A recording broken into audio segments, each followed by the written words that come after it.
ఒకటా రెండా పశ్చిమాసియా యుద్ధం కొడుతున్న దెబ్బలకు నష్టపోని రంగమంటూ లేదు. పైకి ఇంధన కష్టాలే ప్రధానంగా కనిపిస్తున్నా తెలియకుండా యుద్ధం అనేక రంగాలపైన ప్రభావం చూపిస్తోంది. ముఖ్యంగా భారత ఫార్మా రంగం. ప్రజల ఆరోగ్యాన్ని కాపాడే ఈ రంగం ఇప్పటికిప్పుడు కాకుండా యుద్ధం దీర్ఘకాలం ఇలానే కొనసాగితే మెల్లిగా కుదేలయ్యే పరిస్థితి ఏర్పడింది. ఔషధ పరికరాల తయారీ మొదలు ఆసుపత్రులు, డయాగ్నోస్టిక్ సెంటర్ల చికిత్సలు, పరీక్షల వరకు అన్నీ ప్రభావితమయ్యే సూచనలు కనిపిస్తున్నాయి. మరి ఆ ప్రభావం ఏ విధంగా ఉంది? ప్రపంచ అతిపెద్ద ఫార్మా ఉత్పత్తిదారుల్లో ఒకటైన భారత్కు యుద్ధం వల్ల నష్టాలు తప్పవా? సామాన్యుడిపై పడే భారం పరిస్థితి, మన ముందున్న ప్రత్యామ్నాయాలు ఈ కథనంలో చూద్దాం.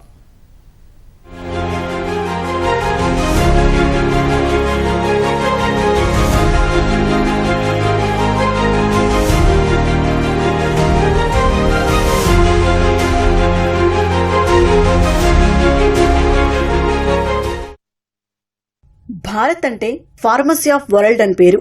ఉత్పత్తి పరంగా 3వ స్థానం. 200లకు పైగా దేశాలకు ఎగుమతులు. కరోనా సమయంలో ఔషధ రంగంలో ప్రపంచానికి తన సత్తా ఏమిటో చాటి చెప్పింది భారత్. అయితే అంతటి ఘనతలు ఉన్నా పశ్చిమాసియాలో రగులుతున్న యుద్ధ కుంపటి ఇప్పటికిప్పుడు కాకున్నా భారత ఫార్మా రంగానికి కూడా సెగలు పుట్టించే అవకాశం కనిపిస్తోంది. హర్ముజ్ జలసంధిని మూసివేయడంతో గల్ఫ్ దేశాల నుంచి రావాల్సిన ముడి పరికరాలు, సిటీ స్కాన్, ఎంఆర్ఐ యంత్రాలకు సంబంధించి వాడే హీలియం గ్యాస్ సప్లై తగ్గిపోవడంతో పరిస్థితి ఆందోళనకరంగా మారుతోంది. నిల్వలు క్రమంగా అడుగంటుతూ ఉండటంతో రాబోయే రోజుల్లో పరిస్థితులు క్షీణించే ప్రమాదం కనిపిస్తోంది. ఔషధాలు, వైద్య పరికరాల తయారీపై ఇప్పటికే ఈ ప్రభావం కనిపిస్తోంది. దీనివల్ల మందులకు కొరత ఏర్పడుతుందా? చికిత్సలు, రోగుల చికిత్సల ఖర్చుపై దీని ప్రభావం ఉంటుందా అనే ఆందోళన వ్యక్తమవుతోంది.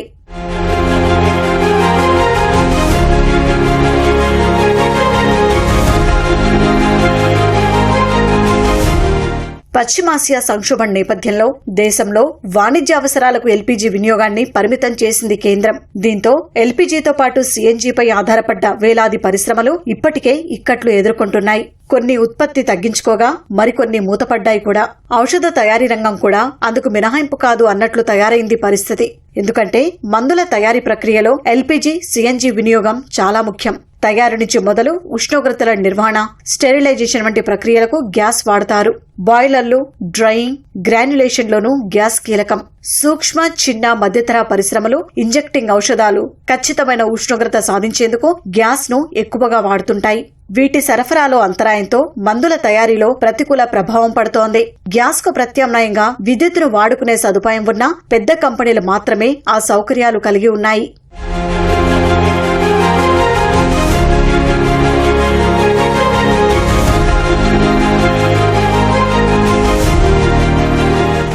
మందుల తయారీకి పెట్రోకెమికల్స్ నుంచి వచ్చే పాలిమర్స్ చాలా కీలకం. కానీ హర్ముజ్ జలసంధి మూసివేతతో వాటి దిగుమతి చాలా వరకు తగ్గిపోయింది. ముడి చమురు నుంచే పెట్రోకెమికల్స్, వాటి నుంచి పాలిమర్స్ తయారు చేస్తారు. కానీ క్రూడ్ దిగుమతులు తగ్గిపోవడంతో పెట్రోకెమికల్స్ ఉత్పత్తి కూడా ప్రభావితమైంది. అందువల్ల దేశంలో వాటి ధరలు 20-30% వరకు పెరిగినట్లు నిపుణుల అంచనా.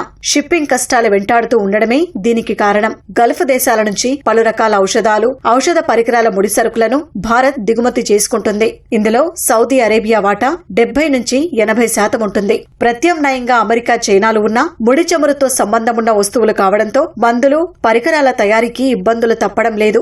పెట్రోకెమికల్స్ దిగుమతులపై కేంద్రం ఏప్రిల్ 2 నుంచి జూన్ 30 వరకు పన్ను మినహాయింపులు సహా దేశీయ పరిశ్రమలను ఆదుకునేందుకు కేంద్రం కొన్ని చర్యలు తీసుకుంటున్నా ఆందోళనలు పూర్తిగా తొలగిపోలేదు.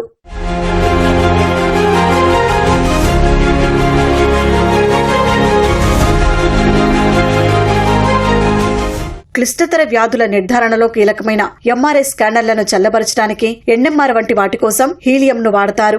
ఆస్తమా, సిఓపీడీ రోగుల చికిత్స, లాప్రోస్కోపీ ప్రక్రియలో కూడా దీన్ని వినియోగిస్తారు. ప్రపంచంలో జరుగుతున్న హీలియం ఉత్పత్తిలో గల్ఫ్ దేశాలదే 35% వాటా. ఖతార్ నుంచి ఎల్ఎన్జీ సరఫరా ఆగడం వల్ల హీలియం ధర 25-50% పెరిగిందని అంచనా. ఇది సహజ వాయువు ఉత్పత్తిలో ఉప ఉత్పత్తిగా లభిస్తుంది.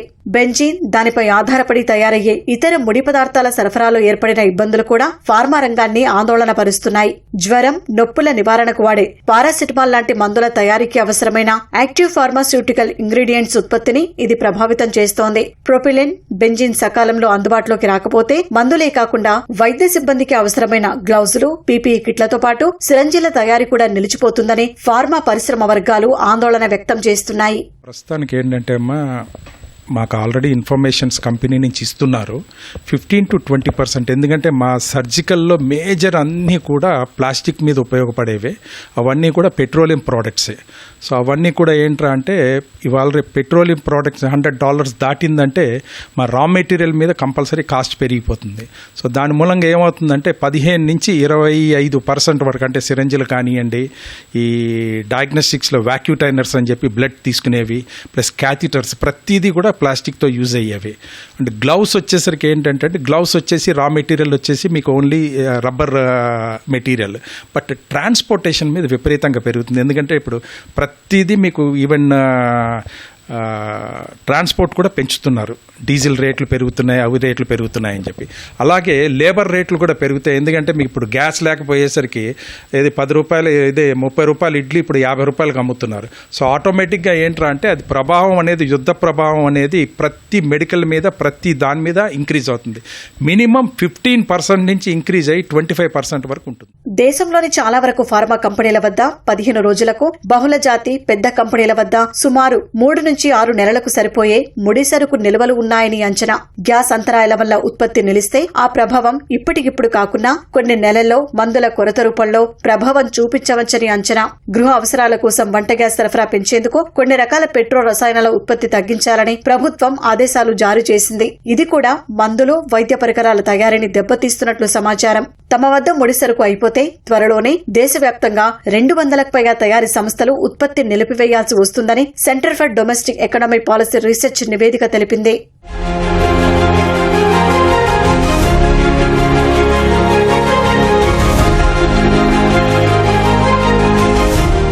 గ్యాస్ కొరతపై ఫార్మా పరిశ్రమలు, కేంద్ర వాణిజ్య మంత్రిత్వ శాఖ, పెట్రోలియం, సహజవాయు మంత్రిత్వ శాఖ, రసాయనాలు, ఎరువుల మంత్రిత్వ శాఖ పరిధిలోని ఫార్మాస్యూటికల్స్ విభాగానికి ఇటీవల లేఖలు రాశాయి. కోవిడ్-19 పరిణామాల్లో చేసినట్లే ఎలాంటి ఆటంకాలు లేకుండా ఉత్పత్తి కొనసాగించేందుకు అనుమతించాలని లేఖలు రాశాయి. ఔషధ రంగానికి గ్యాస్ సరఫరాలో పరిమితులు విధించవద్దని ప్రభుత్వానికి Indian pharmaceutical association, Indian drug manufacturers association, federation of pharma entrepreneurs లాంటి ప్రధాన సంఘాలు విజ్ఞప్తి చేశాయి. అదే సమయంలో భారత్ మెడిసిన్ హబ్ అయినందున భయపడాల్సిన పనిలేదని కొన్ని ఫార్మా వర్గాల అభిప్రాయం. సో మెయిన్ మనకి ఈ ప్రభావం అనేది అన్ని ఇండస్ట్రీస్ మీద ఉంటుందండి, ఇంక్లూడింగ్ ఫార్మా ఇండస్ట్రీ. బట్ భయపడాల్సింది ఏం లేదు, బికాస్ మనకి India is the medicine hub of the world. India quality medicine supply చేయకపోతే వరల్డ్ కెనాట్ సర్వైవ్. సో యుద్ధం ఎలా వచ్చినా కూడా మనకి మెడిసిన్స్కి అంత ఇబ్బంది ఉండకపోవచ్చు, బికాస్ మెడిసిన్ ఈజ్ మనకి మనిషికి ఫుడ్ ఎంత ఇంపార్టెంటో నెక్స్ట్ సినారియోలో మెడిసిన్ అంత important. So immediate effect medicine మీద ఉండదు. ఈవెన్ హార్మోన్స్ ఇంపాక్ట్ అయినా కూడా Iran also will allow medicines to pass to other countries. Raw material అంతా కూడా మనకి ఎక్కువ చైనా ఉంటుందండి. సెకండ్ బల్క్ డ్రగ్ మ్యానుఫ్యాక్చరింగ్ అనేది ఇండియాలోనే హైదరాబాద్ 50% బల్క్ డ్రగ్స్ ప్రొడ్యూస్ చేస్తుంది. సో రా మెటీరియల్ ఇంపాక్ట్ అనేది గల్ఫ్ వల్ల అంత ఉండకపోవచ్చు ఫార్మా మీద. యుద్ధం కారణంగా తయారు చేసిన మందుల షిప్పింగ్ కు కూడా ఇబ్బందులు తప్పడం లేదు. పశ్చిమాసియాలోని Saudi Arabia, UAE, Qatar, Oman, Yemen, Kuwait లాంటి దేశాలకు మన దగ్గర నుంచి ఎక్కువ మందులు వెళ్తుంటాయి. అయితే హర్మూజ్ మూసివేతతో ఇప్పుడు ఆ ఎగుమతులు కూడా ఆగిపోయాయి. ఉత్పత్తికి ఆటంకాలు ఏర్పడి ఎగుమతులు కూడా నిలిచిపోతే మొత్తం ఫార్మా పరిశ్రమపైనే ప్రభావం ఉంటుందనే కలవరం మొదలైంది. యుద్ధం ఎప్పుడు ముగుస్తుంది, పరిస్థితులు ఎప్పుడు కుదుట పడతాయన్న దానిపైనే భారత ఫార్మా రంగం ఏ దారిలో వెళ్తుంది అన్నది తెలియనుంది.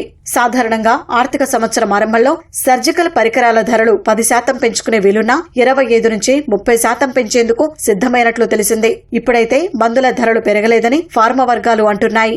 బాగానే ఉన్నాయండి, ఇప్పుడు మందుల పరిస్థితి బాగానే ఉంది. మరి ఇప్పటికే అలాంటి ఏం నోటుపాట్లు లేవు. మరి నా తర్వాత ఉంటాయనేది మనం చెప్పలేం కదా. రేట్లు ఏం పెరగలేదండి, ఇప్పటికే అలాంటివి ఏం లేవు, కరెక్ట్గా ఉన్నాయి ఇప్పటికి. ఎలా వస్తాయి మనకి, ఎక్కడి నుంచి వస్తాయి మందులు లోపలికి? ఇక్కడ లోకల్ వైజాగ్ నుంచే మాకు ఎక్కువ, వైజాగ్ ఉన్నారు కదండి డిస్ట్రిబ్యూటర్లు, వాళ్ళే తెచ్చి మాకు ఇచ్చేస్తుంటారు. ఏం ఇబ్బంది లేదు. ఏం లేదు ఇప్పటికి ఏం అలాంటిది ఏం లేదు. ప్రస్తుతానికి అయితే ఫార్మా ప్రకారంగా ఏ ప్రాబ్లం లేదండి. మందులు అయితే రావడం జరుగుతుంది, రేట్లు కూడా ఏం పెరగలేదు. అందువలన కస్టమర్స్ కానీ ఎవరికి ఇబ్బంది కలగట్లేదు. మందులు ఇవ్వడంలో బాగానే ఉంది. దేశంలోనే ఉంది, నలుమూల రాష్ట్రాల్లో 4 రాష్ట్రాల్లో ఉంది. అయితే అక్కడి నుంచి రావడం కూడా జరుగుతుంది. C&F విజయవాడ ఉంటుంది, C&F నుంచి కొన్ని ఇక్కడ డిస్ట్రిబ్యూటర్ ఉంటుంది, ఇక్కడి నుంచి మెడికల్ షాపులు రావడం జరుగుతుంది. కానీ ఇటువంటి ప్రాబ్లమ్స్ అయితే లేవు. కానీ మందులన్నీ దొరుకుతున్నాయి, రేట్లు కూడా ఏం పెరగలేదు. నిపుణుల అంచనా ప్రకారం యుద్ధం ప్రారంభమైన నాటి నుంచి భారత ఫార్మా రంగంపై 5,000 కోట్ల రూపాయల మేర ప్రభావం పడినట్లు తెలుస్తోంది. ప్రస్తుత పరిణామాల వల్ల ఫార్మా ముడి సరుకుల ధరలు పెరుగుతున్నా ఇప్పటికిప్పుడు సామాన్యులకు ఇబ్బంది ఉండకపోవచ్చని తెలుస్తోంది. ధరల భారాన్ని కంపెనీలు ప్రజలకు బదిలీ చేయలేవని అంటున్నారు. యుద్ధం మరో 15 రోజుల నుంచి నెల రోజుల పాటు కొనసాగితే ఆ ప్రభావం ప్రజలపై పడుతుందని, మందుల ధరలు, చికిత్సల ఖర్చులు పెరగవచ్చని అంచనాలు ఉన్నాయి. ముఖ్యంగా అత్యవసర మందులైన యాంటీబయాటిక్స్, జ్వరం, నొప్పి మందులు, విటమిన్ ధరలు పెరిగే అవకాశం ఉంది. ఎంఆర్ఐ పరీక్షల ధరలు కూడా పెరిగేందుకు ఆస్కారం ఉంది. పశ్చిమాసియా యుద్ధం భారత ఫార్మా రంగంపై చూపిస్తున్న ప్రభావం ఇది.